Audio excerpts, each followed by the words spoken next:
Yau dai karamar shehin mu ta yi gardama, an zo har zawiya shehin da muridan an kama. Anya wannan shehin kai wai na gaskiya ne ma, oke na tuna ashe ma da shehun TikTok yayi shura.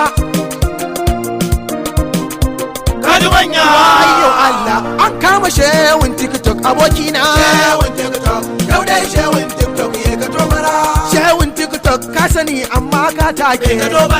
Sheda ta zina ka san da wahala take. Duk da dai na san magana ita zarar bunu take.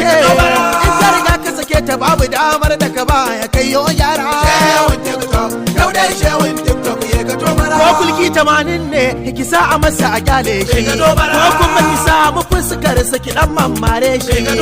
Dan Allahumma karkice zaki ci alwashi. Ku dai da ki daure shi gwara ki sa kwari su yi masa kokara. Ya shehu yau dai shehun TikTok ya ka tobara. Mu muridan kamun shige wani irin hali. Domin ba ma san a kai ka gidan gyaran hali. Sauran shehun ne da kai suke ba mu misali.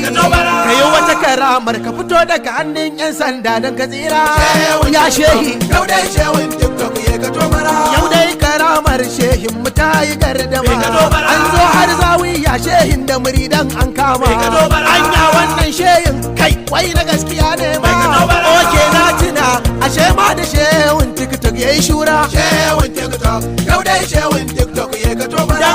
Dan Allah umma shehu ki hakuri, ki sakar mana shehin mu yayi na farko bai kare. Zai zo ya janya kalamansa ya baki hakuri.